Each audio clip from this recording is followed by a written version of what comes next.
हमने सुना बहुत डेंजरस कंट्रीज भी है वहाँ, जैसे नाइजीरिया आप गए हो, वहाँ कुछ हुआ हो तो बताओ। भाई Nigeria one of the most scariest country थी मेरे पूरे ट्रैवल जर्नी में आज तक की। नाइजीरिया को कहते हैं भाई kidnapping capital of the world. वहाँ पे सबसे ज़्यादा किडनैपिंग्स होती हैं। तो हम भाई लागोस मेन सिटी है नाइजीरिया में, वहाँ पे हम उतरे थे। हम उतरे और रात के बज रहे थे 2। तो 2 बज रहे थे तो हमने पुलिस ऑफिसर से पूछा, हमने ऊबर बुक कर रखी थी कि क्या हम ऊबर में बैठ के चले जाएं, क्योंकि ऊबर को यहाँ भी सेफ मानते हैं इंडिया में, रात के 4 बजे 2 बजे की ट्रैक हो जाएगी। तो पुलिस ऑफिसर हमसे बोली तुम तो पागल हो, तुम ऊबर बुक करके क्यों जा रहे हो, यहीं पे सो जाओ, एयरपोर्ट पे फर्श पे सो जाओ, पर सुबह जाना तुम, वरना तुम हो जाओगे किडनैप। पक्की बात है? पक्की बात है कि आप किडनैप हो जाओगे। अच्छा जी। तो फिर वहाँ पे मैंने नाइजीरिया में जब मैं था तो एक सिटी जा रहे थे हम, इबादान करके, लागोस से 150 किलोमीटर दूर है इबादान का शहर। तो वो हाईवे जाता है, एक मेन हाईवे उनका, काफ़ी मतलब मेन हाईवे है।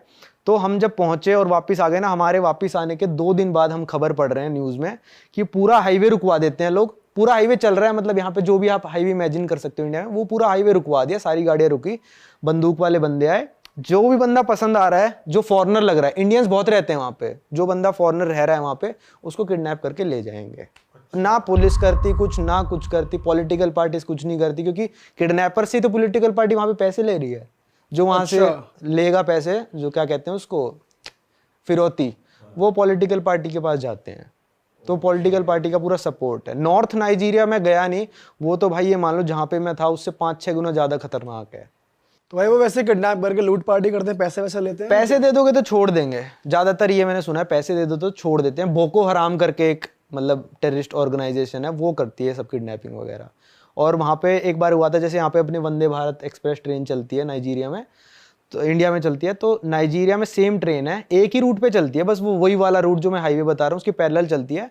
उन्होंने पूरी ट्रेन रुकवाई बाकायदा और सब लोगों को किडनैप करके ले गए, जितने भी फॉरेनर्स थे।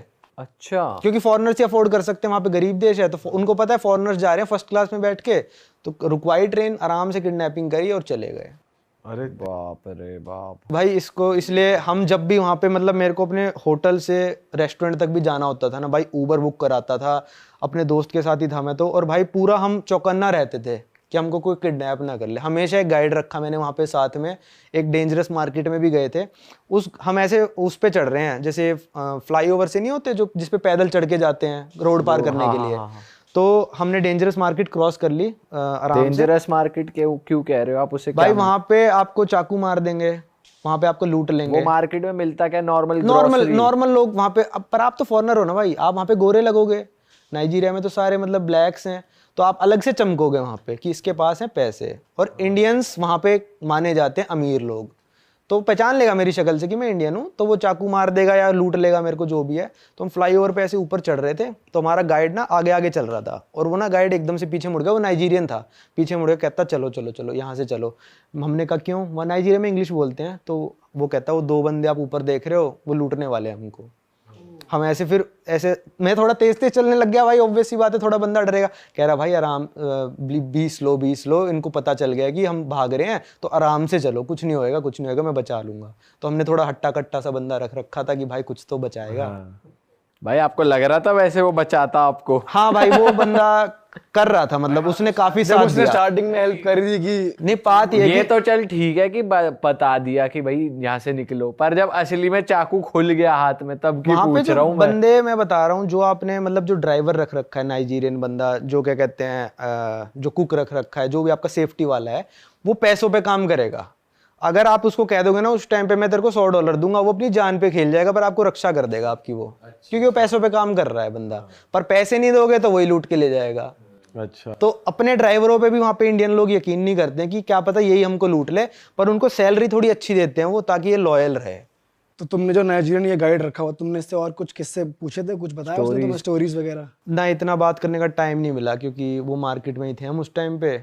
और हमारी क्या हुई, मार्केट में ना हमने कहीं और गाड़ी खड़ी कर दी थी, तो मतलब जैसे गाड़ी किसी की ब्लॉक हो गई, तो अगले बंदे ने क्या करा, पंचर करके चला गया हमारी गाड़ी। पर वो नाइजीरियन इतना सही बंदा था कि जाता और कहता मैं ही पंचर लगाऊंगा, मैं ही करूंगा, तुम अंदर बैठो आराम से एसी में, तुमको कोई खतरा नहीं होना चाहिए, तुम बैठे रहो।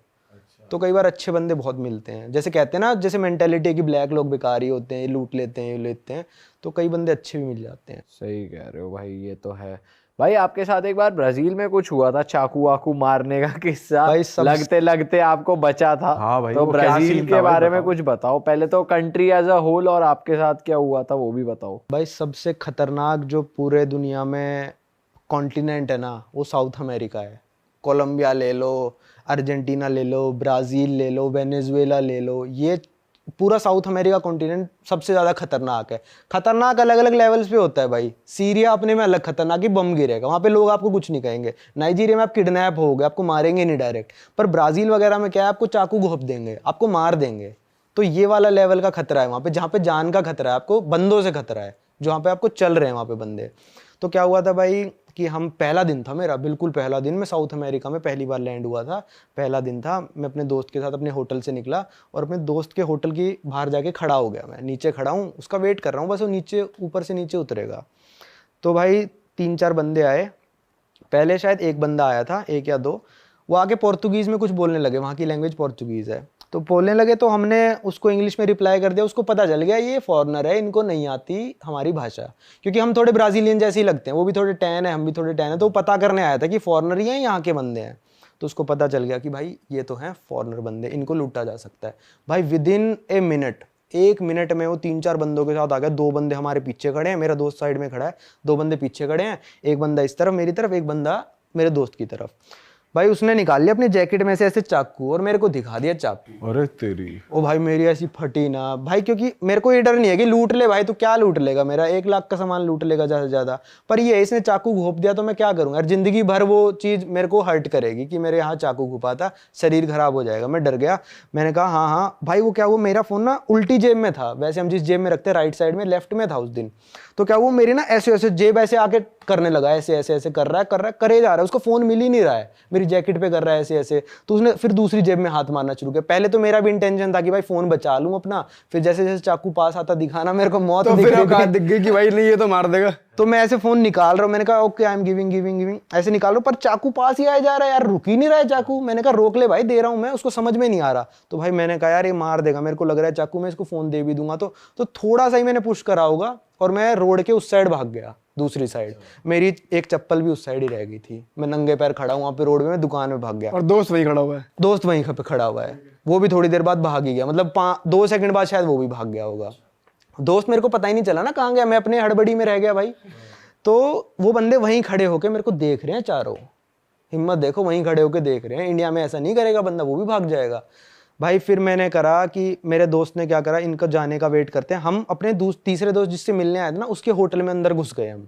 ठीक है, हम वेट करते रहे कि बंदे जा रहे हैं। मेरा दोस्त थोड़ा हिम्मत करके बाहर गया, पहले कहता मैं तेरी चप्पल उठा लाऊं। मैंने कहा साले तू चप्पल में जान रिस्क पे डाल दे। तो उठा के ले आया, वो कह रहा बंदे चले गए वो। तो हम थोड़े आगे गए, पुलिस वाले खड़े थे, हमने ट्रांसलेट करके दिखाया कि भाई देखो ऐसे ऐसा हुआ है हमारे साथ, और ऐसे ऐसे हम, मेरे को चाकू मारने आ गए यार, तुम कुछ करो। और हमको वो बंदे फिर दिख रहे हैं, उसी चौराहे पे खड़े हैं, वहीं खड़े हैं वो बंदे, मैं पहचान रहा हूँ उसको, जा ही नहीं रहे, पुलिस वहीं खड़ी है। तो पुलिस वाले ने कहा आपको चाकू लगा? मैंने कहा नहीं लगा। कहते आपसे कुछ लूटा पार्टी करी? मैंने कहा नहीं करी। तो कहता किस चीज़ का केस बनाया हम उस पर? हम कुछ नहीं कर सकते, जाओ। क्योंकि वहाँ की पुलिस जो है ना, वो गैंगस्टर से डरती है। वहाँ पे जैसे यहाँ पे स्लम्स होते हैं ना, वहाँ पे कहते हैं फवेला। मैंने फवेला का टूर भी करा था। वो इतना मतलब कंजस्टेड होता है सब कुछ कि आप ढूंढ नहीं सकते कुछ भी। पर मैंने जो फवेले का टूर के गाइड के साथ करा, पर उस गाइड ने मेरे को एक बात बताई कि आप इस फवेला में आओगे ना, आप अकेले भी आओगे तो भी आपको यहाँ पे कोई टच भी नहीं करेगा और आपसे कुछ छीनेगा भी नहीं फ़ोन। पर आप वीडियो बनाओगे, वो फिर मतलब इरिटेट हो जाते हैं, फिर आपसे कुछ कर सकते हैं। पर फवेला में आपके साथ कोई बुराई नहीं होगी, क्योंकि वो कंट्रोल करता है वहाँ का लीडर। अब फवेला में कुछ भी हो रहा है बुरा किसी के साथ, तो उनको पता चल जाता है इस बंदे ने इसके साथ लूटा पार्टी करी है, तो उस बंदे की क्लास लगा देते हैं वो। पर उन गैंगस्टर से पुलिस डरती है, वहाँ के पुलिस के हाल मतलब वो फवेला के लोग बाहर आके करते हैं बदमाशी, अपने एरिया में बदनाम नहीं करते। हाँ। उसके बाद क्या हुआ जब तुमने पुलिस को दिखाया, फिर उन्होंने कुछ करा नहीं, फिर उसके बाद बात खत्म भाई होगी? उसके बाद पूरे ब्राजील में मैं डर के घूमा। कितने दिन तक रहे थे? मैं 40 दिन था ब्राजील कौन में। सी 40 दिन तक ब्राजील में था।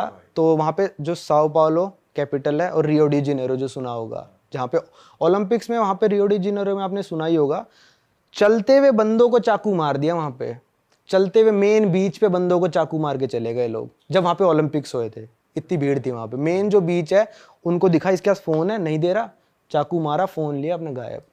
वहाँ पे ये सब चलता है, वहाँ पे जान का खतरा बहुत ज़्यादा है। तो आप जैसे नाइट लाइफ देखी आपने वहाँ की? मेरी हिम्मत नहीं हुई, मैं सही बताऊं तो मैंने लगभग हर देश में नाइट लाइफ देखने चला जाता हूँ। अमेरिका को इतना डेंजर कहते हैं, मैं वहां तक चला गया क्योंकि वहां पे वो खतरा नहीं है। अमेरिका में कोई पागल आके बंदूक से गोली चला दे वो बात अलग है, पर ऐसे चाकू नहीं मारेगा कोई। तो मेरे नाइट लाइफ अकेले जाने की हिम्मत नहीं हुई भाई। वैसे आप तो इसका मतलब आप दिन में ही घूमते थे? हाँ, मैं दिन में ही घूमता था भाई, 5 बजे के बाद मैं आ ही जाता था। क्योंकि वहां पे भाई मतलब मेरे को लग रहा था कि एक बार चाकू घुपा भाई जिंदगी बर्बाद है ना फिर तो। वहाँ पे गए थे रियो डी जेनेरियो? हाँ, रियो डी जेनेरियो भी गया था, वहीं पे तो फवेला है वो सबसे बड़ा वाला। अच्छा। और वहाँ पे खाना कैसा है? ब्राजील में ठीक है खाना, आपको वेजिटेरियन मिल जाएगा। अच्छा मिल जाता है? इंडियन रेस्टोरेंट्स और इंडियंस लोग हैं वहाँ पे? भाई एक चीज जो हर देश में आपको मिलेगी 5 या 6 देश छोड़ के, वो है इंडियन रेस्टोरेंट। अच्छा। और मैं हर देश में गया हूँ जहाँ पे है। क्योंकि भूख जो है ना वो इंडिया के खाने से ही मिटती है। बेस्ट खाना इन द वर्ल्ड है इंडियन खाना। कोई कहे चाइनीज पिज्जा पुज्जा ये सब फालतू हैं।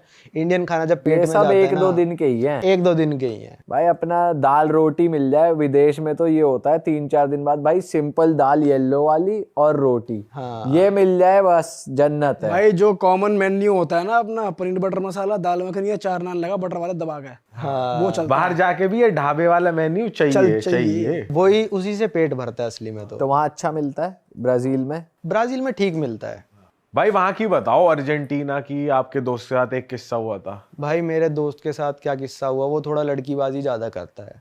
तो क्या हुआ, उसको लड़की मिली रात को, वो लड़की के पीछे स्कूटर पे बैठ के चल दिया और कह रहा भाई मेरे को तो वो लड़की ले गई कहीं पे और 4-5 लौंडों के पास छोड़ दिया। भाई रुको, थोड़ा सही से बताओ, आप अर्जेंटीना कब गए, कौन से मैं इलाके नहीं की गया। बात है? अच्छा, सिर्फ दो? मेरे दोस्त ने बताई ये बात। मैं अर्जेंटीना नहीं गया, उसने पहले ही चौकन्ना कर दिया कि ये सब होता है। इसीलिए नहीं गए? हाँ, वो थोड़ा मतलब बजट में घूमता है। नहीं जाऊंगा, अर्जेंटीना भी जाऊंगा। वो थोड़ा बजट में घूमता है। तो मैंने कहा भाई तूने क्या करा? कह रहा भाई फिरौती तो बहुत मांग रहे थे। मतलब छोटे टाइप के गैंगस्टर थे वो। जैसे वो नाइजीरिया वाले नहीं थे। नाइजीरिया वाले मांगते सीधा एम्बेसी से पैसे, आपकी सीधा इंडियन एम्बेसी को फोन आएगा वहां पे। और अफ्रीका में तो इंडियंस का इंश्योरेंस होता है कि आप 2 बार किडनैप हो गए तो आप जिस कंपनी में नौकरी कर रहे हो ना, वो आपको रिश्वत दे के छुड़वाएगी। अच्छा। जो फिरौती दे के छुड़वाएगी, वहां पे ऐसा इंश्योरेंस होता है। अच्छा। हाँ, कीनिया में हो रखा है मेरे एक दोस्त के साथ किडनैपिंग वाला किस्सा। अर्जेंटीना में हो रखा है। तो ये देश काफी खतरनाक है। तो क्या हुआ था फिर? आप कंटिन्यू एक्सप्लेन करो, बढ़िया। अर्जेंटीना में क्या हुआ था भाई, उसके साथ वो टिंडर वगैरह से या फिर काउच सर्फिंग भी एक ऐप है जिससे उसको लड़की मिल गई। उसने लड़की ने कहा पार्टी वार्टी करने चलते हैं। अब ज़्यादातर स्कैम क्या चल रहे हैं, रशिया वगैरह में भी चल रहे हैं, पहले मैं ये बता देता हूँ अर्जेंटीना का। तो उसको लेके जाके भाई उस लड़की ने एक क्लब में ले गई और वहाँ पे क्लब खाली पड़ा था वो, और 4 लड़कों के पास छोड़ दिया उस लड़के को। अच्छा। कर सकता भाई, वो 4 मुस्टंडे खड़े क्या कर लोगे? कुछ नहीं कर सकते। तो भाई उससे मांग रहे थे कुछ शायद $2000। तो कहता भाई $2000 तो मेरा 6 महीने का बजट है साले, मैं कहाँ से दे देता। तो भाई उसको टॉर्चर किया होगा 4-5 घंटे, दे नहीं दिए उसने पैसे, मारा पीटा भी उसको। फिर $200-300 में छोड़ा उसको कि जा अब तो कोई नहीं। ये सेम किस्सा रशिया में हो रखा है। इसका तो काफ़ी डिटेल में बता दूंगा क्योंकि मेरे साथ वाले दोस्तों के साथ ही हुआ था, जो मेरे साथ घूमने गए हुए थे रशिया में, जो कहते हैं ना। मैं रशिया 4-5 बार जा चुका, तो मेरे को इतना इंटरेस्ट नहीं था नाइट लाइफ वगैरह में, पर वो बंदे पहली बार गए थे। तो वो गए थे, तो मैं कह रहा भाई मैं तो सो रहा हूँ और तुम चले जाओ, तुमको जहाँ जाना है। रात को मेरे पास फ़ोन आ रहे थे, फिर भाई बचा ले। तो उनके साथ क्या हुआ, हॉस्टल से नीचे उतरे भाई, सामने से 2 लड़कियां जा रही है। अब रशिया में क्या चीज़ कॉमन है भाई, आपसे चलती फिरती लड़की ना सिगरेट मांग लेगी। अच्छा। सिगरेट मांग लेगी लड़की और आप कहोगे अरे वाह, बात करना चाहती है। रशियन लड़की बात कर रही है, सिगरेट मांग रही है, या फिर लाइटर मांग लेगी। उसके बाद सिगरेट होगी तो लाइटर मांग लेगी। वो बहुत कॉमन है, एयरपोर्ट पे भी मांग लेगी, मेरे साथ भी हो रखा है। तो वो नौसिखिए थे, उन्होंने उसको सिगरेट दे दी, वो सिगरेट पीते थे, सिगरेट दे दी। लड़कियां बात करना शुरू कर दिया क्योंकि उनको तो फंसाना था। तो उन्होंने कहा हम पार्टी करने जा रहे हैं, लड़कियां कह रही हम भी पार्टी करने जा रहे हैं। अब उन्होंने गलती क्या कर दी, वो कहते चलो ठीक है, वो फिसल गए। तो वो कहते ठीक है हम तुम्हारे वाले क्लब में चलते हैं, लड़कियों वाले में। भाई वो ऐसे क्लब में लेके गए उनको, अंडरग्राउंड था क्लब, वो क्लब था वो, ठीक है। पर उस क्लब में 1 या 2 टेबल पे लोग बैठे हुए थे। जाती ड्रिंक्स ऑर्डर करी, खाना ऑर्डर किया, कितने का ही होगा भाई, कितने का हो सकता है। बिल आया भाई 3 घंटे बाद उनका 50,000 रूबल का, मतलब लगभग 55,000 रुपये। और ये सच्ची कहानी है भाई, मेरे साथ जो बंदे गए थे उन्हीं का। तो वो कह रहे भाई हम तो पे नहीं करेंगे, ये नहीं करेंगे। तीनों लड़कियां गायब वहाँ से। बाउंसर आ गए, बंदे को अंदर ले गए कमरे में और सीधा पता है क्या बोलते, मारेंगे पैसे दे वरना। और भाई बाउंसर बड़े बड़े, एक मुक्का मार दे बंदा मर जाए। रशिया के लोग होते ही बड़े बड़े हैं। वो बंदा डर गया, उसने 10-1 हज़ार रूबल पेमेंट करी। कहते 50,000 माइनस 10,000, अब आपके बचे 40,000 अब ये दे। अब ये दे। वो मान ही नहीं रहे ना, वो क्या सोच रहा कि 10,000 देंगे तो मान जाएगा। तो भाई मेरे पास फोन आ रहा है, नवांकुर भाई ऐसे ऐसा हो गया, ये हो गया। मैंने कहा भाई चल एक काम करता हूँ, मैं पुलिस को फ़ोन करता हूँ, तुम्हारी पुलिस मदद कर सकती है। पुलिस का भाई इंग्लिश में कर रहे हैं बात। मैंने कहा ऐसे ऐसे मेरे दोस्त हैं, तो वो कहते हैं ओके गिव अस एड्रेस। मैंने एड्रेस दिया, पुलिस नहीं पहुंची। मैं रोड पे चला गया भाई, पुलिस की गाड़ी ढूंढ ली मैंने। वहाँ पे पुलिस ऑफिसर को मैंने ट्रांसलेट करके समझा दिया, मेरे दोस्त मुसीबत में है, वहाँ पे मारने की धमकी दे रहे हैं, प्लीज़ हेल्प कर दो। पुलिस बिना कुछ करे वहाँ से चली गई मेरे साथ। पुलिस भी मिली हुई है, इग्नोर करप्ट है, मिली हुई है। फिर उन्होंने क्या करा भाई, आखिरी में रो धो के कुछ 25,000 रूबल दे के आए उन लोगों को, और आखिरी में रो दिया उन्होंने कि हमारे पास कुछ नहीं है। भाई बंदा अंदर ले जाके वो बता रहा है कि भाई साइड में कमरे में ले गया, 2 दोस्त थे, कहता मैं अकेला रह गया, और उसको साले को अंदर ले गया, और वो आके बता रहा है कि मेरे को कह रहा है साले पैसे दे वरना मारूंगा। अच्छा, उस क्लब में जो बाकी 2 टेबल पे लोग थे वो लोग वो जा चुके थे तब।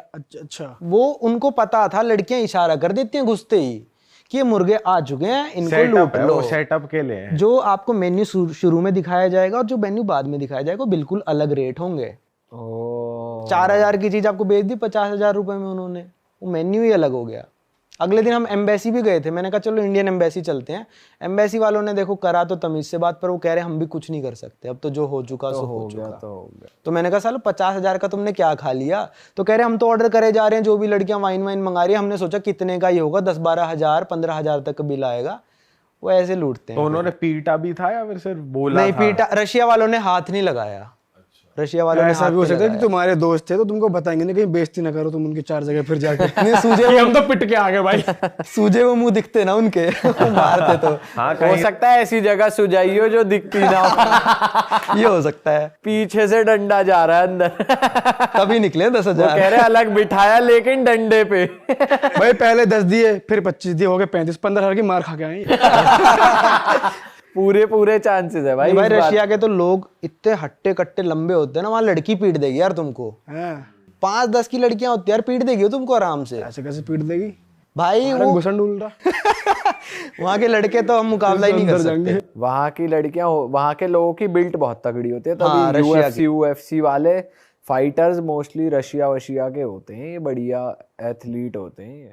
अरे वाह, आपने ये वीडियो यहाँ तक देख ली भाई, तुमने हमारी मेहनत सफल कर दिया, तुम ही लोग हो असली रियल हिट। और अगर आपको बहुत मजा आ रहा है ऐसी क्लिप्स में, ऐसी वीडियोस में, तो फटाफट जाइए प्लेलिस्ट पे बिंज वॉच कीजिए, सारी वीडियोस देख डालो और मौज काटो। That is it. हम मिलेंगे नए पॉडकास्ट में, नई क्लिप में। Till then bye bye, see you, take care, do subscribe. Best of Real Talk online. Okay, bye bye.